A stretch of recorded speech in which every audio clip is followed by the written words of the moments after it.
17 जुलाई 2024 के दिन करीब 400 वर्षों पश्चात एक दिव्य और दुर्लभ संयोग बनने जा रहा है, क्योंकि इस दिन सभी एकादशी में से सबसे बड़ी एकादशी देवशयनी एकादशी पड़ने जा रही है। दोस्तों, यह एकादशी के दिन पड़ रही है, जिस वजह से इस दिन 3 बड़े योगों का निर्माण हो रहा है, जो कि है धनलक्ष्मी योग, अमृत सिद्धि योग और गजकेसरी योग। दोस्तों, इन 3 योगों के निर्माण की वजह से इस एकादशी पर भगवान विष्णु और महालक्ष्मी की असीम कृपा बरसने वाली है। और यदि इस दिन आप चुपचाप किसी को बिना बताए स्वास्तिक से जुड़ा यह अचूक उपाय कर लेते हैं, तो आपकी सभी समस्याओं का हल संपूर्ण रूप से हो जाएगा। दोस्तों, एक साल में करीब 24 एकादशी पड़ती है और 2 जून को पड़ने वाली एकादशी सभी एकादशी में सबसे बड़ी मानी जाती है। दिन स्वास्तिक से जुड़ा यह अचूक उपाय आपकी हर परेशानी को हल कर देगा, चाहे वह धन को लेकर हो या सेहत या संतान की प्राप्ति को लेकर। इसीलिए दोस्तों, वीडियो को आखिर तक जरूर देखें। और दोस्तों, यदि आप भी अपने जीवन में भगवान श्री हरि विष्णु की कृपा पाना चाहते हैं,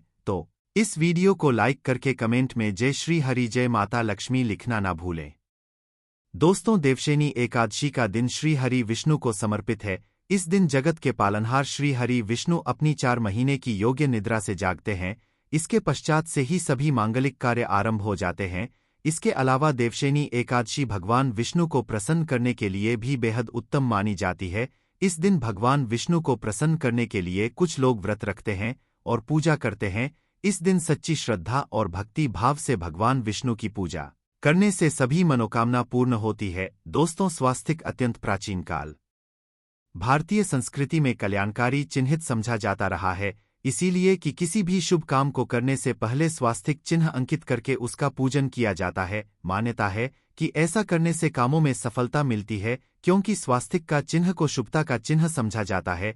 इस तरह स्वास्तिक का अर्थ अच्छा या मंगल करने वाला ऐसा बताया गया है में वर्णित है। स्वस्तिक सर्वदा रुद्र अर्थात सभी दिशाओं में सबका कल्याण हो। इस तरह स्वास्तिक एक शब्द से किसी व्यक्ति या जाति विशेष का नहीं, परंतु संपूर्ण विश्व के कल्याण या वासुदेव की भावना निहित है। किसी भी शुभ काम को करने से पहले गणेश जी का नाम लेते हैं और हिंदू धर्म में स्वास्तिक को गणेश जी का भी प्रतीक समझा जाता है। वैसे तो किसी भी शुभ काम को पहले स्वास्तिक बनाकर ही थाली में रखते हैं और पूजा करते हैं, क्योंकि ऐसा करने से में खुशियां बढ़ती है। स्वास्तिक में 4 तरह की रेखाएं होती हैं और इनका आकार भी एक समान ही होता है। रागवेद की भाषा में स्वास्तिक को सूर्य का प्रतीक समझा गया है और उसकी 4 भुजाओं को उपमा दी गई है।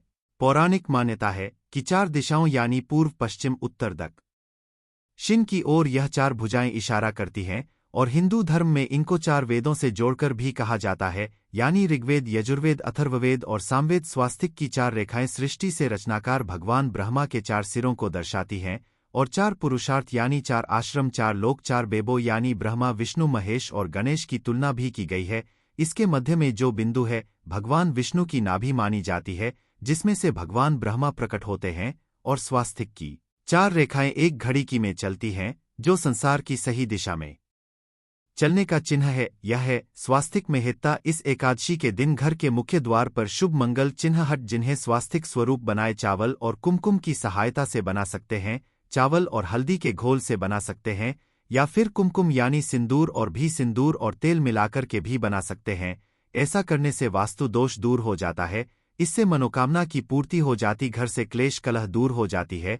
तंत्र मंत्र क्रिया से भी रक्षा होती है। इसे शुभ काम के पहले अंकित किया जाता है, क्योंकि स्वास्तिक को मान सम्मान, सफलता और उन्नति का प्रतीक समझा जाता है। स्वास्तिक हर दिशा से देखने पर एक ही सम्मान लगता है। आपने उल्टा स्वास्तिक की देखा हो गया, परंतु उल्टा स्वास्तिक के उपाय अलग होते हैं और सीधे स्वास्तिक के उपाय अलग होते हैं। अगर जीवन बहुत परेशानियां हो तो एकादशी के दिन तांबे या चांदी का स्वास्तिक प्राण प्रतिष्ठा करवाकर घर की चौखट पर लगवा 2-2 बाजार से अलग अलग के मिल जाते हैं, उसे लाकर पूजा घर में रखकर पूजा करें। इससे घर में लक्ष्मी का वास हो जाता है। लक्ष्मी प्राप्ति हेतु चांदी का स्वास्तिक नवरात्रों में भी लगाया जाता है, परंतु सबसे अच्छा है कि सिंदूर और घी या तेल मिलाकर के यह या फिर चावल और हल्दी के घोल से बना दें। कि मुख्य द्वार पर स्वास्तिक बनाते आते हैं तो ज्यादा बड़ा मत बनाइए, 9 अंगुल से बड़ा बिल्कुल नहीं होना चाहिए, 3-4 अंगुल का बनाइए या उत्तम होगा। अगर आपके घर के सामने पेड़ या खंभा है तो वास्तु दोष उत्पन्न होता। ऐसे में वास्तु दोष के प्रभाव को स्वास्तिक रोकता है। स्वास्तिक का चिन्ह देवता को प्रसन्न करने के लिए खासकर बनाया जाता है। एकादशी तिथि पर आप थाली में या चौकी पर स्वास्तिक बनाकर उस पर मूर्ति करते हैं तो देवता प्रसन्न हो जाते हैं। आप चाहे तो घर के मंदिर में इष्ट देवता के पास स्वास्तिक का चिन्ह रख सकते हैं। तो दोस्तों, स्वास्तिक के कौन कौन से उपाय घर में लाते हैं, धन प्राप्ति करा आते हैं, जानते हैं इस वीडियो में। परंतु दोस्तों, उससे पहले आपसे रिक्वेस्ट करते कि वीडियो को लाइक जरूर करिएगा, दोस्तों को शेयर कर दीजिएगा, और अगर अभी तक आपने इस चैनल सनातनी ज्ञान टीवी को सब्सक्राइब नहीं किया है तो चैनल को सब्सक्राइब करके बेल आइकॉन जरूर दबाइए। दोस्तों, इस एकादशी पर मुख्य द्वार की दहलीज के दोनों तरफ स्वास्तिक का चिन्ह बनाकर दीजिएगा। और अगर अभी तक आपने इस चैनल सनातनी ज्ञान टीवी को सब्सक्राइब नहीं किया है तो चैनल को सब्सक्राइब करके बेल आइकॉन जरूर दबाइए। दोस्तों, इस एकादशी पर मुख्य द्वार की दहलीज के दोनों तरफ स्वास्तिक का चिन्ह बनाकर उसकी पूजा करें। स्वास्तिक पर चावल की ढेरी बनाएं और एक एक सुपारी रख दें, तो ऐसा करने से अपार धन की प्राप्ति होती है, कामों में सफलता मिलती है। इस एकादशी के दिन नहाने के पानी में तुलसी का पत्ता या बेलपत्र डालकर नहाए। यह स्नान के जल में जब आप बेलपत्र डाल देते हैं तो सभी तीर्थ स्थानों में स्नान करने सम्मान पुण्य फल आपको हासिल हो जाते हैं। आप चाहे तो कुशा घास भी डालकर नहा सकते हैं। एकादशी पर भगवान श्री हरि विष्णु जी के साथ ही महालक्ष्मी और भगवान शिव की पूजा करें। इस दिन इनके संयुक्त पूजन से आपके जीवन की सारी परेशानियां समाप्त हो जाती हैं। इस दिन आप अपने घर के पूजा स्थान पर एक में कुमकुम से स्वास्तिक बना लें। स्वास्तिक के ऊपर थोड़े से अक्षत और एक सुपारी रख दें। इसे 21 दिन तक वहीं रहने द। बाद में सुपारी को उठाकर की मूर्ति के पास रख दें। 21 दिन तक या बने रहने से आपके जीवन में कभी धन की कभी कमी नहीं होती। इस एकादशी पर आप यह उपाय कर लेंगे तो लंबे समय तक यह आपको लाभ देता रहेगा। पितरों की कृपा पाने के लिए भी स्वास्तिक काम आता है।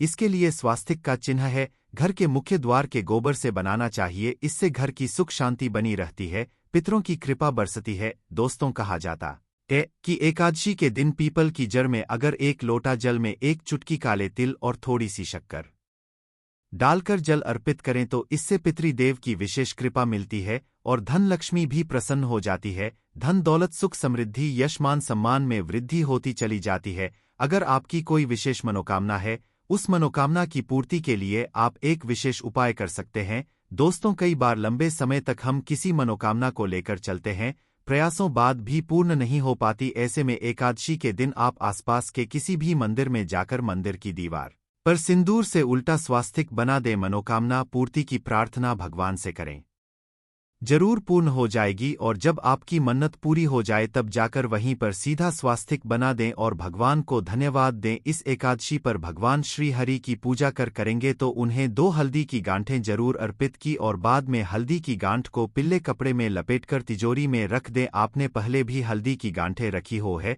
तो उसको ही पूजक वापस रख दें। दोस्तों, एकादशी पर विष्णु जी की पूजा में उन्हें केसर कमल का पुष्प के लिए गेंदे का फूल अर्पित करें। जिस थाल को आप गन्ने से बजाएंगे उस थाल में भी सिंदूर से एक स्वास्तिक का चिन्ह जरूर बना ले। उस स्वास्तिक के दोनों तरफ 2 खड़ी रेखाएं भी फिर उस थाली को हुए प्रभु को जगाए मंगलाचार कीजिए। यह स्वास्तिक का चिन्ह आपके जीवन की सारी परेशानियों को दूर करेगा, जीवन में खुशी। इस एकादशी के दिन विशेष मंत्र का जाप जरूर करें। आप मंत्र का जाप कर सकते हैं या फिर विष्णु जी के महामंत्र ओम नमो बातें वासुदेव का, इसमें से किसी भी एक मंत्र का जाप कर सकते हैं।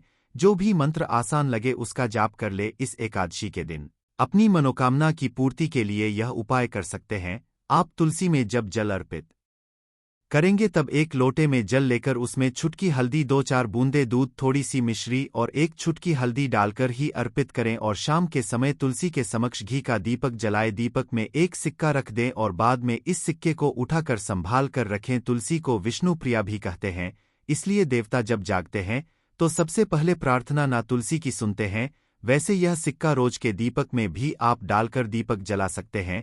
ऐसा करने से सिक्का सिद्ध हो जाएगा। फिर जब भी महत्वपूर्ण काम से आप घर से बाहर है तो इस सिक्के को साथ में रखकर निकले, आपको काम में सिद्ध जरूर हासिल मिलेगी। इस दिन दीपक का उपाय जरूर ही करें। एक दीपक घर के मुख्य द्वार पर अंदर की तरफ से या फिर पास के किसी मंदिर में, एक दीपक तुलसी के नीचे, एक दीपक अपने घर के पूजा स्थान पर इस दिन जरूर जलाए। पूजा के बाद आरती जरूर करें। आरती की थाल में कुमकुम से स्वास्तिक बनाकर उस पर फूलों की पंखुड़ी और थोड़े अक्षत रखकर फिर दीपक जलाकर प्रभु की आरती करें, सर्वोत्तम होगा। परंतु याद रखें कि भगवान श्री हरि विष्णु को अक्षत अर्पित नहीं किए जाते, मां को अर्पित किए जाते हैं। अगर विष्णु जी को अर्पित करना चाहते हैं तो हल्दी से रंगाकर आ रही पीले अक्षत अर्पित करें। तो दोस्तों, विधि विधान से इस दिन पूजा आराधना करें, स्वास्तिक के उपाय जरूर करें और विष्णु जी के साथ ही शिवाजी और माता लक्ष्मी की असीम कृपा बनी रहे। दोस्तों, भगवान विष्णु की कृपा पाने के लिए इस योगिनी एकादशी के दिन स्नान करते समय पानी में एक चुटकी हल्दी डाल लें। इसके बाद स्नान करें और पीले रंग के वस्त्र धारण करके भगवान विष्णु की विधि विधान से साधना करें। इस एकादशी के दिन श्री हरिका सबसे पहले गाय के दूध से और फिर शंख में गंगाजल भरकर स्नान कराएं। इसके बाद उन्हें पीले रंग के वस्त्र अर्पित करें। मानता कि इस एकादशी के दिन ऐसा करने से भगवान विष्णु का विशेष आशीर्वाद हासिल होता है। इस एकादशी के दिन भगवान विष्णु की पूजा करते समय उन्हें केसर अथवा पीले चंदन या हल्दी का तिलक लगाए। साथ ही साथ भगवान विष्णु के प्रिय पीले रंग के फूल और पीले फल चढ़ाए। मान्यता है कि इस उपाय को करने से भगवान विष्णु शीघ्र ही प्रसन्न होकर भक्तों को मनचाहा आशीर्वाद देते हैं।